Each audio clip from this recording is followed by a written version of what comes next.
My wife banned violent toys to prevent toxic masculinity, but I secretly bought our son a superhero figure. The fallout saved our marriage. My wife Emma has always been the reader in our relationship. Before Leo was born, she devoured every parenting book she could find. I loved that about her. She wanted to be prepared. She wanted to do everything right. Somewhere along the way, the books turned into blogs, and the blogs turned into podcasts, and the podcasts turned into an ideology. It started small. When Leo turned 2, Emma donated his toy truck because it was reinforcing gender stereotypes. I thought it was a bit much, but I didn't argue. Then the dinosaurs went away because he was making them fight each other.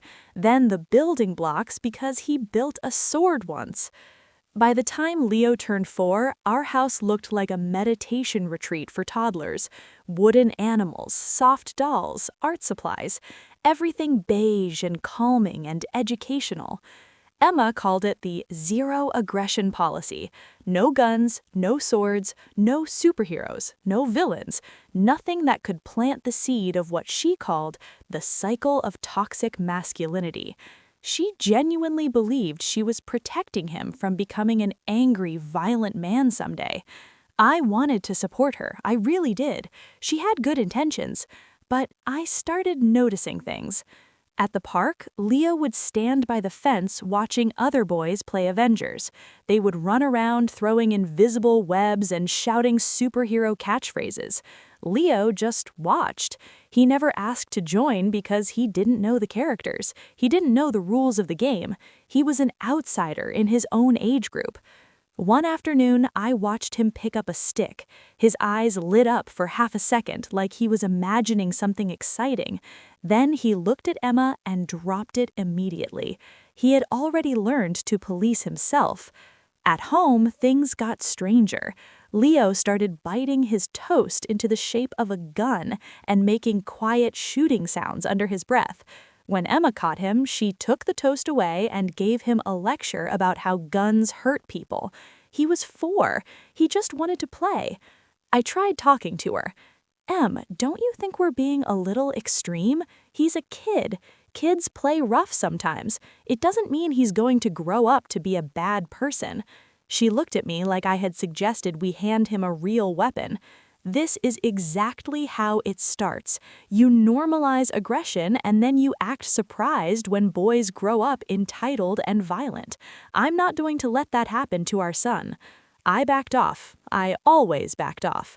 Then came the preschool incident. Leo's teacher, Miss Hernandez, asked to speak with us at pickup. She was gentle but concerned. Apparently, the class had a show and tell day where kids brought their favorite toys. Most boys brought action figures, Spider-Man, Batman, Teenage Mutant Ninja Turtles. Leo brought a wooden duck. The other kids asked him if he even knew who Spider-Man was. He said no. They laughed, not mean laughing, but the confused kind, like he was from another planet. Miss Hernandez said Leo cried in the bathroom for 10 minutes and asked her why he wasn't allowed to like the same things other boys liked. When she told us this, I felt my chest tighten. I looked at Emma expecting some sign of doubt, some crack in the theory. Instead, she nodded and said, "It's hard now, but he'll thank us later. Exclusion is better than indoctrination." I didn't say anything. That night, I watched Leo sleep. He was curled up with his stuffed rabbit, so small, so desperate to fit in and be normal and play like other kids. I made a decision. Maybe it was wrong, maybe I was undermining my wife, maybe I was about to blow up my marriage, but I couldn't watch my son disappear into himself anymore. The next day, I told Emma I was going to the hardware store for light bulbs. I did buy light bulbs. I also walked 3 aisles over to the small toy section they keep near the checkout. I stood there for 10 minutes like a criminal casing a bank. Finally, I grabbed a Captain America action figure and a small plastic shield designed for toddlers. I paid cash. I hid the bag under the passenger seat and drove home with my heart pounding like I had committed a felony. That weekend, Emma had a yoga retreat with her book club, 2 full days away. I told her Leo and I would have a quiet father-son weekend. She kissed us both goodbye and reminded me to avoid screen violence and competitive games. The moment her car left the driveway, I brought Leo into the garage. I had cleaned out a corner behind the lawnmower. I set up an old rug and a camping lantern. I told Leo this was our secret hero base. His eyes went wide when I pulled out the Captain America figure. "Daddy, who is that?" I sat down cross-legged on the rug and started explaining. I told him about Steve Rogers, a small, weak kid who got bullied but never gave up, a guy who became strong not to hurt people but to protect them, to stand up for people who couldn't stand up for themselves. Leo listened like I was telling him the secrets of the universe. We played for an hour. He made Captain America rescue his stuffed animals from imaginary fires. He made him protect the wooden duck from pretend monsters. Not once did he make the figure hurt anyone. He only made him save things. When we went inside for lunch, Leo was different. He was standing taller. He was laughing louder. He kept flexing his little arms and saying, "I'm strong like Steve." I felt something I hadn't felt in months. I felt like I had given my son permission to be a boy. We kept the ritual going. Every day after preschool, we would spend 20 minutes in the garage. I bought a few more figures: Spider-Man, a firefighter, a paramedic action figure from the dollar store. Leo arranged them into a team he called the Helpers. The change in him was immediate. At the park, he started approaching other kids. He knew the names now. He knew the stories. He could say, "I'm Spider-Man and you're the bad guy." And suddenly he was part of the group instead of standing alone by the fence. His teacher, Ms. Hernandez, sent me a private message saying Leo seemed happier and more confident in class. She asked if something had changed at home. I just said we were trying some new things. For 3 weeks, it was perfect. Leo was thriving. I convinced myself that Emma never needed to know. Maybe when he was older, I would explain. Maybe by then, she would see how well-adjusted he turned out and realize her fears were overblown. Then came the Saturday that ruined everything. Emma came home early from grocery shopping because she forgot her wallet. I was at the neighbor's house returning a borrowed tool. Leo was supposed to be watching cartoons in the living room. Instead, he was in the garage. She found him sitting on the rug wearing a towel as a cape, holding the Captain America shield in one hand and the Spider-Man figure in the other. The whole collection was spread out around him. The helpers, the action figures, 3 weeks of secret contraband arranged like a shrine. When I walked back into the house, Emma was standing in the kitchen holding the Captain America figure. Her hand was shaking. Leo was sitting at the table, looking terrified. "What is this?" Her voice was flat, not a question, an accusation. "Em, let me explain." "Explain what? Explain how you lied to me for weeks? Explain how you went behind my back and did the exact thing I asked you not to do? Explain how you turned our garage into some kind of secret violence training camp?" "It's not violence training. They're toys. He was playing rescue games. He was pretending to save people." She threw the figure onto the counter. "You undermined me. You made me the bad guy in my own house. You taught our son lying to his mother is acceptable as long as Daddy approves." Leo started crying. I reached for him, but Emma stepped between us. "Don't. You don't get to comfort him right now. You created this mess." She took Leo to his room and stayed with him for an hour. I sat in the kitchen staring at Captain America lying on his side on the cold granite. When she came back down, her eyes were red. "I don't know if I can trust you anymore." "Emma, he was miserable. He was isolated. He was hiding toast because he was scared of you. So your solution was to hide things from me too. Great lesson." "I tried to talk to you. You wouldn't listen. Because I was trying to protect him. From what? From having friends? From feeling normal? From playing?" She sat down across from me. For a long moment, neither of us spoke. Maybe we shouldn't be raising a child together if we can't agree on basic values. The words hit me like a punch. "You don't mean that." "I don't know what I mean anymore." She went upstairs. I slept on the couch. The next morning, she didn't speak to me. Leo asked why Mommy was sad, and I didn't have an answer. The house felt like a funeral. I started looking up apartment listings on my phone. I texted my brother asking if his guest room was available. Everything was falling apart. 3 days passed in silence. Emma and I moved around each other like strangers sharing a hotel room. She handled mornings with Leo. I handled bedtime. We exchanged information in short sentences. He needs a bath, he ate his vegetables, he has a play date Thursday. I kept waiting for her to bring up divorce. She kept waiting for me to apologize completely and admit I was wrong. Neither happened. On the 4th night, I was sitting in the living room pretending to read while she was in the kitchen pretending to organize the pantry. Leo was supposed to be in bed, but neither of us had checked on him in the last 20 minutes. Then we heard a crash from upstairs. We both ran. Leo's door was open. He wasn't in his bed. The bathroom light was on and the door was half closed. We heard his little voice coming from inside. "Don't worry, Bunny. I won't let the monster get you. Stay behind me." Emma pushed the door open. Leo was standing on the bath mat wearing his towel cape from the garage. In one hand, he held a pot lid from the kitchen.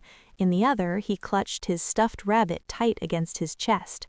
The crash had been the soap dish falling off the counter. He was positioning himself between the rabbit and the dark hallway, like he was guarding it from something terrifying. "Leo, what are you doing out of bed?" He looked up at us with total seriousness. "There was a scary noise, Mommy, but it's okay. I'm protecting Bunny. I'm being a hero like Captain America." I watched Emma's face. Something shifted. Leo wasn't attacking anyone. He wasn't acting out violence. He was shielding a stuffed animal with his own small body because he had learned that heroes protect things weaker than themselves. She knelt down slowly. "You're protecting Bunny?" He nodded firmly. "Heroes keep the scared ones safe, Daddy told me." Emma looked at the pot lid in his hand. She looked at the rabbit pressed against his chest. She looked at the towel cape trailing behind him like a flag. Her eyes filled with tears. "That's very brave, sweetheart." She pulled him into a hug. He kept holding the rabbit the whole time, like he wasn't ready to stop being its guardian yet. I carried Leo back to bed. Emma tucked him in. We both kissed his forehead. He asked if Bunny could sleep under the covers with him for extra protection, and we said yes. When we closed his door, Emma stood in the hallway for a long moment. He wasn't attacking anything. I stayed quiet. He was defending. He heard a noise and his first instinct was to protect something helpless. That's all I wanted for him, Em. Not violence, just courage. Just the idea that being strong means taking care of others. She leaned against the wall and closed her eyes. I got so scared. I read all these articles about school shootings and aggressive men and toxic online spaces. I thought if I could just control every input, I could guarantee he would turn out gentle, safe, kind.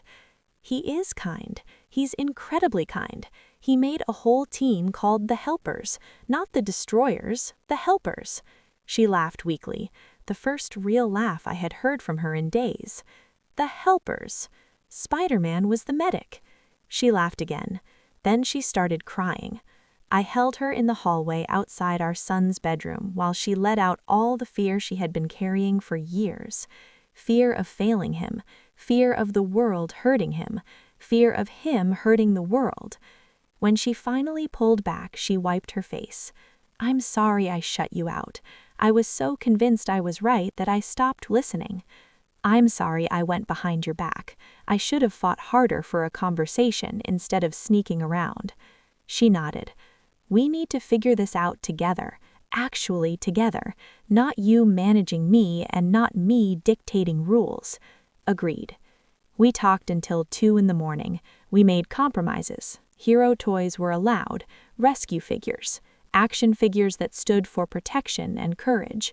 Realistic military weapons were still off the table. Video games with guns could wait until he was much older. We would teach him about conflict and resolution and standing up for the vulnerable. She asked me to show her the Helpers. We went into the garage together. I turned on the camping lantern. She sat on the old rug and looked at the figures arranged in their little circle. Captain America, Spider-Man, the firefighter, the paramedic, the wooden duck Leo had placed in the center like it was the one they were all protecting. He put the duck in the middle. He said the duck was the citizen, the one who needs saving. She picked up the Spider-Man figure and turned it over in her hands. I was so afraid of raising a monster that I almost crushed the hero out of him. You didn't crush anything. You were trying to be a good mother.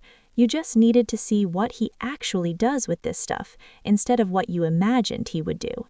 She put Spider-Man back in the circle, facing outward toward imaginary danger. Can we leave this set up, the base? You want to keep it? I want to play with him here. I want to be part of it. The next Saturday, the three of us were in the backyard. Emma was wearing a bedsheet around her shoulders, growling like a dragon. Leo was holding his shield, laughing hysterically. I had a pool noodle sword and was pretending to be his squire. "Protect the kingdom, brave knight!" Emma roared. He charged at her and bonked her with a foam bat we had bought together at the store. She collapsed dramatically, and he climbed on top of her, shouting, "I defeated the dragon! The village is safe!" She grabbed him and started tickling him. He screamed with joy. I stood back and watched my family. My wife, the dragon, my son, the hero, our backyard, our kingdom. No spreadsheets, no theories, no ideology. Just play, just love, just three people figuring it out together. Later that night, after Leo was asleep, Emma found me on the porch. "Thank you for not giving up on us. Thank you for being willing to change your mind." She leaned into me. "He's going to be okay, isn't he?" I thought about Leo standing in the bathroom with a pot lid ready to fight shadows for a stuffed animal. Yeah, he's going to be great.